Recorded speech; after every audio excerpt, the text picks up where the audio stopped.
प्रयागराज में संगम तट पर आधी रात भगदड़ मच गई। 14 की मौत हुई, कई घायल हैं।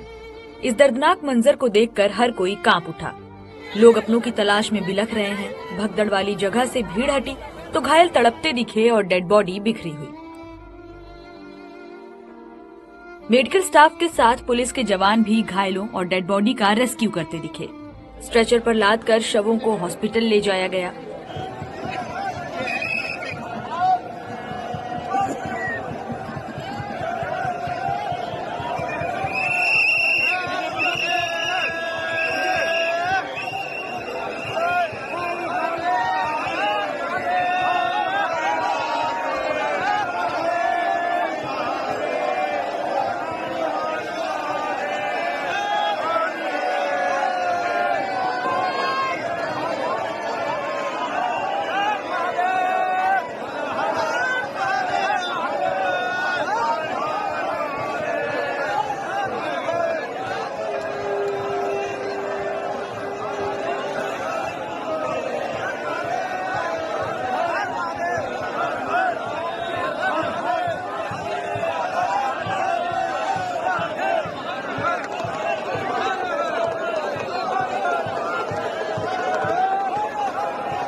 प्रयागराज महाकुंभ में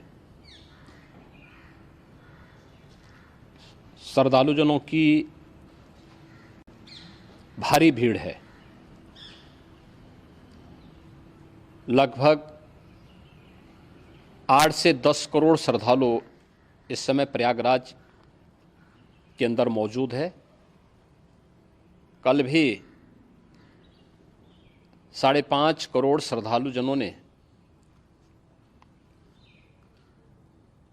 महाकुंभ का स्नान किया था। ये जो भारी दबाव श्रद्धालुजनों के कारण और श्रद्धालुओं के संगम नोच पर जाने के कारण वहाँ पर एक बना हुआ है, लेकिन पूरा प्रशासन मौके पे वहाँ मौजूद है। रात्रि को 1 से 2 बजे के बीच में अखाड़ा मार्ग पर, जहाँ पे अखाड़ों के अमृत स्नान के दृश्य से बैरिकेड्स भी किए गए थे, तो बैरिकेड्स को फांद करके आने में कुछ श्रद्धालु गंभीर रूप से घायल हुए हैं। उन्हें तत्काल हॉस्पिटल में पहुंचा करके उपचार आदि की व्यवस्था उनके लिए की गई है। उनमें से कुछ श्रद्धालु गंभीर रूप से घायल हैं। लगातार प्रशासन स्थानीय स्तर पर श्रद्धालुओं की सकुशल स्नान कराने के दृष्टि से रात्रि को कल सायंकाल 6:30-7 बजे से ही मौनी अमावस्या का मुहूर्त प्रारंभ होने के बाद से ही लगातार लगा हुआ है। प्रयागराज में महाकुंभ में श्रद्धालुजनों के सकुशल स्नान करने, अमृत स्नान के लिए देश भर से आए हुए श्रद्धालुजनों की व्यवस्था के लिए, उनके कुशल क्षेम के लिए आदरणीय प्रधानमंत्री जी का प्रातःकाल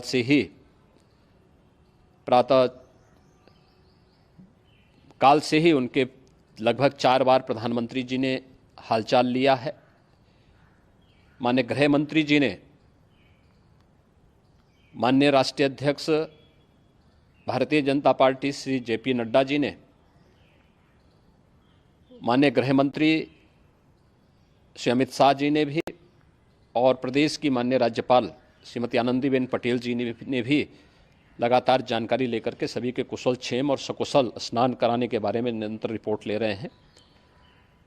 हम लोगों की प्रातःकाल से ही श्रद्धालुजन जो भी आए हैं वे स्नान कर सकें, इसके लिए यहाँ पे उच्च स्तरीय बैठक भी चल रही है, जिसमें मुख्य सचिव भी हैं, DGP हैं, प्रमुख सचिव गृह हैं, मुख्यमंत्री कार्यालय के अपर मुख्य सचिव के साथ साथ ADG लॉ एंड ऑर्डर के साथ साथ अन्य वरिष्ठ अधिकारीगण मौजूद हैं।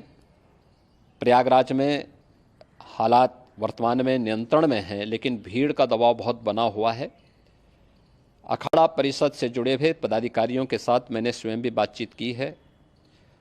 आचार्य महामंडलेश्वरों से भी, पूज्य संतों के साथ भी मेरी बातचीत हुई है और पूज्य संतों ने बड़ी ही विनम्रता के साथ इस बात को कहा है कि नहीं, श्रद्धालु जन पहले स्नान करेंगे और फिर जब उनका दबाव कुछ कम होगा और वे सकुशल वहाँ से निकल जाएंगे, तब हम लोग स्नान करने के लिए संगम की तरफ जाएंगे। अभी पहले श्रद्धालु जनों को, चूँकि देश भर से आए हैं, तो इसके लिए उन्हें सभी अखाड़े इसके लिए सहमत हैं और सभी लोग इस व्यवस्था के साथ जुड़े हुए हैं। लगातार इस दिशा में हम लोगों का प्रयास है कि जो अब तक प्रातः काल से ही आपने देखा होगा, कल मैंने बताया कि कल लगभग 5.5 करोड़ श्रद्धालु कल महाकुंभ का स्नान किए हैं और आज प्रातः काल तक लगभग 8:30 बजे तक 3 करोड़ से अधिक श्रद्धालु स्नान कर चुके हैं और ये लगातार जारी है। लेकिन संगम नोच पर, अखाड़ा मार्ग पर, नागवासुकी मार्ग पर लगातार दबाव बना हुआ है और वहाँ पर श्रद्धालु जनों की सुविधा के लिए भी हर प्रकार की वहाँ पर प्रशासन पूरी मुस्तैदी के साथ लगा हुआ है। और इसीलिए मेरी अपील है पूरे प्रदेशवासियों से, पूरे देशवासियों से और सभी श्रद्धालुओं से भी, सभी पूज्य संतों से भी, कि अफवाह पर कोई ध्यान न दें, संयम से काम लें। ये सब आयोजन सभी लोगों का है। प्रशासन उनकी सेवा के लिए पूरी तत्परता के साथ लगा हुआ है। केंद्र और राज्य सरकार पूरी मजबूती के साथ वहाँ पर हर प्रकार का सहयोग करने के लिए तत्पर है। लेकिन कोई किसी अफवाह पे ध्यान न दे। कोई भी व्यक्ति नकारात्मक अफवाह फैलाने का प्रयास करेगा, उस प्रकार से नुकसान हो सकता है। और जहाँ पर हैं आप, लगभग 15 से 20 किलोमीटर के दायरे में अस्थायी घाट बनाए गए हैं, उसमें कहीं भी वे स्नान कर सकते हैं। आवश्यक नहीं कि संगम नोच की तरफ ही आएं, क्योंकि भीड़ देखते हुए, खासतौर पर जो बुजुर्ग हैं, बच्चे हैं, श्वास के रोगी हैं, उनको लंबी दूरी तय नहीं करनी चाहिए और जहाँ पर हैं वहीं पर आराम से पहले स्थिर होकर के कार्य करें, वहाँ पर रह करके। और जो नज़दीक के घाट हैं, उसी नज़दीक के घाट में स्नान करेंगे। सब गंगा जी के ही घाट हैं और गंगा जी के इस घाट में वही पुण्य प्राप्त होगा। ये मौनी अमावस्या है। मौनी अमावस्या में स्नान का महत्व है। संगम में स्नान का दबाव बहुत ज़्यादा है, इसलिए सभी लोग अगर वहाँ पे इसमें अपना सहयोग करेंगे तो सकुशल हम सभी श्रद्धालु जनों को वहाँ पर स्नान करने में सफल होंगे और फिर इसके उपरांत अमृत स्नान के लिए पूज्य संतों से भी